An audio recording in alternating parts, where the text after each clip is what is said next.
আমার নাম আকাশ, আর আমার ছোটবেলার কথা মনে পড়লে এখনও মনটা একটু আনচান করে। তখন আমার বয়স 7-8 হবে। বাবা মা আমাকে নিয়ে কাকার বাড়ি যেতাম। কাকার বাড়িটা ছিল একতলা, ছোট্ট একটা উঠোন আর পিছনে একটা আম গাছ। আমি আর আমার কাকাতো বোন রিমা তখন সবে 3-4 বছরের। সারাদিন উঠোনে দৌড়াদৌড়ি করতাম। কখনো আম গাছের নিচে লুকোচুরি খেলতাম, কখনো কাকিমার হাতের পিঠে খেয়ে দুজনে একসঙ্গে দুষ্টুমি করতাম। রিমা ছিল দারুণ দুষ্টু। কাকিমা আমাদের দুষ্টুমি হাসি মুখে দেখতেন। মাঝে মাঝে বলতেন, আকাশ, রিমাকে এত আদর করিস না, মাথায় উঠে যাবে। কাকাও হাসতেন, তবে তিনি বেশিরভাগ সময় ব্যস্ত থাকতেন তার ছোট্ট দোকান নিয়ে। আমার ছোটবেলার সেই হাসি খুশির দিনগুলো যেন একটা স্বপ্নের মতো ছিল। কিন্তু সেই স্বপ্ন ভেঙে গেল যখন আমার বয়স 13 বছর। সেদিনটা এখনও আমার মনে ঝকঝকে স্পষ্ট। বর্ষার একটা দুপুর, আকাশ ছিল ঘন কালো মেঘে ঢাকা। বাবা মা কলকাতা থেকে হালিশহরে কাকার বাড়িতে আসছিলেন আমাকে নিয়ে যাওয়ার জন্য। আমি তখন আমাদের পুরনো বাড়িতে একটা প্রতিবেশীর কাছে ছিলাম। বাবা একটা সেকেন্ড হ্যান্ড মারুতি গাড়ি কিনেছিলেন কিছুদিন আগে, আর সেই গাড়িতেই তারা আসছিলেন। কিন্তু পথে বৃষ্টির জন্য রাস্তা পিচ্ছিল হয়ে গিয়েছিল। শুনেছিলাম বাবা গাড়ি চালাচ্ছিলেন আর মা পাশে বসে গান শুনছিলেন। হঠাৎ একটা ট্রাক তাদের গাড়ির সামনে এসে পড়ে। বাবা ব্রেক করার চেষ্টা করেছিলেন, কিন্তু পিচ্ছিল রাস্তায় গাড়িটা নিয়ন্ত্রণ হারিয়ে ফেলে। ট্রাকের সঙ্গে ধাক্কা লাগতেই গাড়িটা দুমড়ে মুচড়ে যায়। পুলিশ পরে বলেছিল দুর্ঘটনাটা এত ভয়ানক ছিল যে বাবা মা দুজনেই ঘটনাস্থলেই মারা যান। আমাকে যখন খবরটা দেওয়া হলো, আমি যেন পাথর হয়ে গিয়েছিলাম। আমার মাথায় কিছুই ঢুকছিল না। আমার সেই ছোট্ট দুনিয়াটা যেন এক মুহূর্তে ভেঙে চুরমার হয়ে গেল। আমার বুকের মধ্যে যেন একটা শূন্যতা তৈরি হয়েছিল। প্রতিবেশী আন্টি আমাকে জড়িয়ে ধরে কাঁদছিলেন, কিন্তু আমার চোখ দিয়ে এক ফোঁটা জলও বেরোলো না। আমি শুধু চুপ করে বসেছিলাম। মনে হচ্ছিল আমি একটা স্বপ্ন দেখছি, যেখান থেকে জেগে উঠলেই আবার বাবা মাকে দেখতে পাবো। কিন্তু সেই স্বপ্ন আর ভাঙল না। বাবা মায়ের শেষকৃত্যের সময়ে আমি হালিশহরে কাকার বাড়িতে গিয়েছিলাম। কাকা আমাকে বুকে জড়িয়ে বলেছিলেন, আকাশ, তুই চিন্তা করিস না, আমরা আছি তোর সঙ্গে। কিন্তু কাকিমার মুখে তখনও সেই হাসিটা ছিল না যেটা আমি ছোটবেলায় দেখতাম। তিনি চুপচাপ সব কাজ সামলাচ্ছিলেন, কিন্তু আমার দিকে তাকালে তার চোখে একটা অদ্ভুত দূরত্ব দেখতাম। বাবা মা চলে যাওয়ার পর আমার আর কোথাও যাওয়ার জায়গা ছিল না। আমাদের পুরনো বাড়িটা ভাড়ায় দেওয়া হয়েছিল, আর সেই টাকায় আমার পড়াশোনা চলতো। কাকা আমাকে বললেন, আকাশ, তুই এখন থেকে আমাদের সঙ্গে থাকবি। আমি তখন 13 বছরের কিশোর। মনের মধ্যে দুঃখ আর অভিমান নিয়ে হালিশহরে কাকার বাড়িতে চলে আসি। কাকার বাড়িটা ছিল সেই একতলা বাড়ি, তবে এখন আর আগের মতো উঠোনে আম গাছের ছায়ায় খেলার দিন ছিল না। বাড়িটা একটু জরাজীর্ণ হয়ে গিয়েছিল, দেয়ালে স্যাঁতস্যাঁতে দাগ, আর কাকার দোকানের ব্যবসাও তেমন ভালো চলছিল না। প্রথম কয়েক মাস কাকা আমার সঙ্গে খুব যত্ন নিয়ে কথা বলতেন। তিনি আমাকে কলেজে ভর্তি করে দিলেন, আমার জন্য বইপত্র কিনে দিতেন। কিন্তু কাকিমার ব্যবহার আমাকে ক্রমশ অস্বস্তিতে ফেলত। তিনি আমাকে দেখলেই যেন মুখ গোমড়া করে ফেলতেন। আমি যখন ঘরে ঢুকতাম, তিনি চুপ করে যেতেন বা অন্য কাজে ব্যস্ত হয়ে পড়তেন। একদিন রাতে খেতে বসে আমি বললাম, কাকিমা, আজ মাংস রান্না করেছ তো? তিনি আমার দিকে তাকিয়ে একটু থেমে বললেন, আকাশ, এখন তো তুই বড় হচ্ছিস, আমাদেরও তো সংসার চালাতে হয়, প্রতিদিন মাংস খাওয়া যায় নাকি? তার গলার স্বরে একটা তীক্ষ্ণতা ছিল, যেন আমি কোনো অপরাধ করে ফেলেছি। আমার বুকের মধ্যে যেন কেউ ছুরি চালিয়ে দিল। আমি চুপ করে মাথা নিচু করে ডাল ভাত খেয়ে উঠে গেলাম। আমি বুঝতে পেরেছিলাম আমি এই বাড়িতে অতিথি, কোনো স্থায়ী জায়গা আমার এখানে নেই। রিমার সঙ্গে আমার সম্পর্কও ধীরে ধীরে বদলে গেল। ছোটবেলায় যে রিমা আমার পিছু পিছু ঘুরত, আমার শার্ট ধরে টানত, সে এখন একটু বড় হয়েছে। তখন তার বয়স 9-10 বছর হবে। সে আর আগের মতো আমার সঙ্গে দুষ্টুমি করত না। আমি যখন তাকে কিছু বলতে যেতাম, সে লাজুক হাসি দিয়ে চুপ করে থাকত। একবার আমি তাকে বললাম, রিমা, চল উঠোনে গিয়ে লুকোচুরি খেলি। সে শুধু মাথা নেড়ে বলল, না আকাশদা, আমার পড়া আছে। তার চোখে একটা দূরত্ব ছিল, যেন সে আমাকে এড়িয়ে চলছে। আমি বুঝতে পারিনি এটা তার লজ্জা না কাকিমার প্রভাব। কাকিমা মাঝে মাঝে রিমাকে বলতেন, তুই আকাশের সঙ্গে বেশি মিশিস না, ও এখন বড় হয়েছে। এই কথাগুলো আমার কানে এসে পৌঁছাতো আর আমার মনে হতো আমি এই বাড়িতে একা হয়ে যাচ্ছি। রিমার এই দূরে সরে যাওয়া আমাকে আরও একা করে দিল। একদিন আমি ঠিক করলাম আমি আর এখানে থাকব না।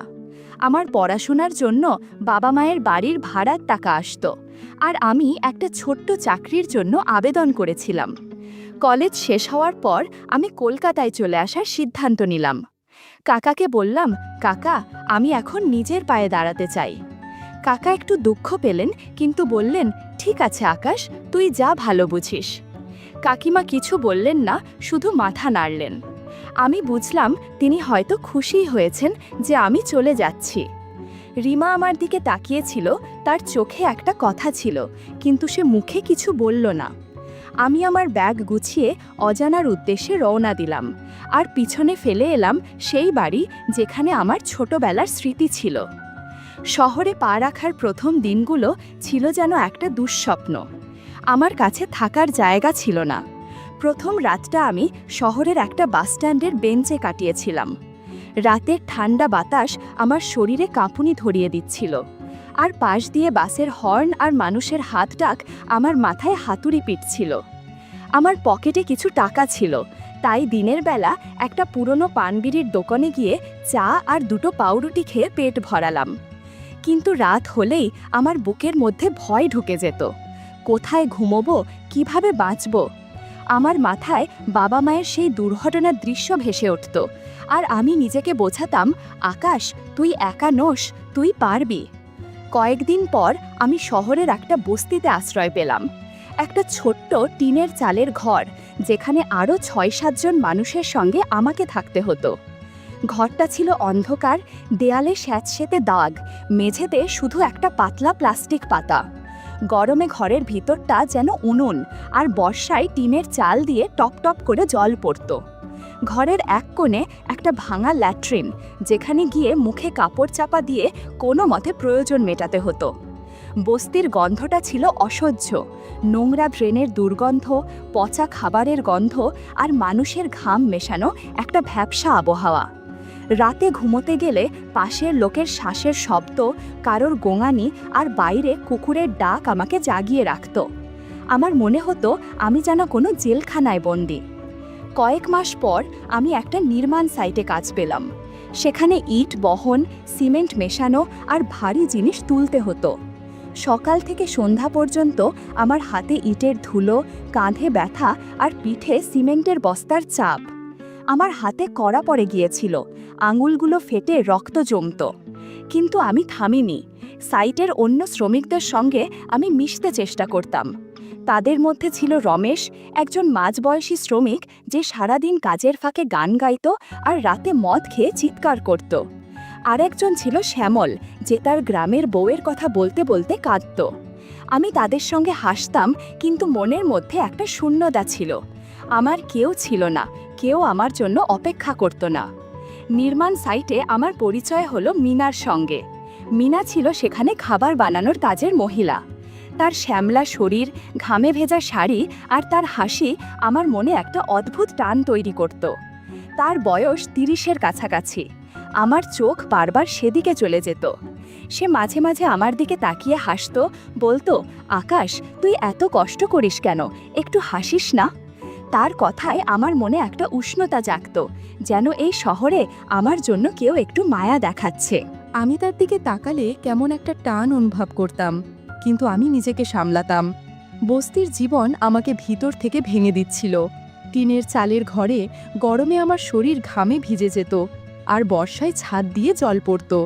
ঘরের এক কোণে ভাঙা ল্যাট্রিন, যেখানে গিয়ে মুখে কাপড় চাপা দিয়ে কোনো মতে ব্যবহার করা যেত। রাতে পাশের রুমমেটদের চেঁচামেচি, কুকুরের ডাক আর নোংরা ড্রেনের গন্ধ আমাকে জাগিয়ে রাখত। শহরের বস্তির সেই টিনের চালের ঘরে আমার জীবন যেন একটা অন্ধকার গুহায় বন্দী হয়ে গিয়েছিল। একদিন রাতে আমার শরীরে জ্বর এলো। শরীর কাঁপছিল, মাথা ঝিমঝিম করছিল, আর আমার বুকের মধ্যে যেন একটা ভারী পাথর চেপে বসেছিল। আমার পকেটে ডাক্তার দেখানোর টাকা ছিল না। বস্তির সেই নোংরা ঘরে, যেখানে দেয়ালার স্যাঁতস্যাঁতে দাগ আর মেঝেতে পাতলা প্লাস্টিক পাতা ছিল, আমি শুধু একটা পুরনো প্যারাসিটামল গিলে কোনো মতে শুয়ে পড়লাম। জ্বরের ঠান্ডায় আমার হাড় কাঁপছিল। আমার মনে হচ্ছিল আমি মরে যাচ্ছি। মিনা সেদিন বিকালে আমাকে দেখতে এসেছিল। নির্মাণ সাইটে তার সঙ্গে আমার বন্ধুত্ব হয়েছিল। তাকে দেখে আমার মনে একটা নিষিদ্ধ টান তৈরি করেছিল। সে আমার ঘরে ঢুকে আমার কপালে হাত দিয়ে বলল, আকাশ, তোর এত জ্বর, কেন আমাকে বলিসনি? তার হাতের স্পর্শ আমার অদ্ভুত লাগছিল। মিনা আমার পাশে বসে আমার মাথায় হাত বুলিয়ে দিচ্ছিল। তার শাড়ি একটু অগোছালো হয়েছিল। মনে হচ্ছিল কিছু একটা করা দরকার, কিন্তু হঠাৎ মিনা আমার হাত সরিয়ে দিল। তার চোখে একটা ভয় মিশে গেল। সে ফিসফিস করে বলল, আকাশ, এটা ঠিক না, আমার স্বামী আছে। আমার মনটা ভেঙে গেল। আমি জ্বরের ঘোরে তার দিকে তাকিয়ে বললাম, মিনা, আমি তোকে চাই। সে মাথা নিচু করে চুপ করে রইল, তারপর উঠে চলে গেল। তার শাড়ির খসখস শব্দ আমার কানে বাজতে লাগলো, আর আমার মনে একটা অপমানের ঝড় বয়ে গেল। একদিন মিনা আমাকে বলল, আজ আমার বাড়িতে চল, তোকে ভাত খাওয়াবো। আমি অবাক হলাম, কিন্তু তার হাসি দেখে না বলতে পারলাম না। মিনার বাড়ি ছিল বস্তিরই একটা ছোট্ট ঘর।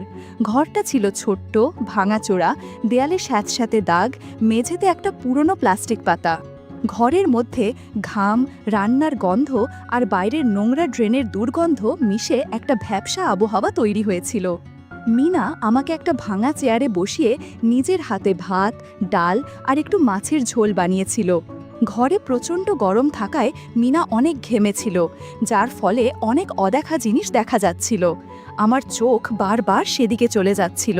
আমি মনে মনে অনেক কিছু ভাবছিলাম। মিনার সাথে গল্প করতে করতে করতে বুঝতে পারলাম তার স্বামী নেশা করে বেড়ায়, কোনো রোজগার করে না। এদিকে মিনার টাকায় ঘুরে বেড়ায়, যে কারণে মিনা অনেক একাকিত্ব বোধ করছিল। নিজের মনের সুখ কারো কাছে পাচ্ছে। সুযোগ বুঝে আমি মিনাকে বললাম, আমি তোর সাথে আছি, তোর যা রাখবে আমি তোকে দিব। ধীরে ধীরে আমাদের মাঝে দূরত্ব কমতে থাকে। বস্তি ঘরের মধ্যে অনেক কিছু ঘটতে থাকে আমাদের মাঝে। সারা রাত ওর সাথে সময় কাটিয়ে বাড়ি ফিরে যাই।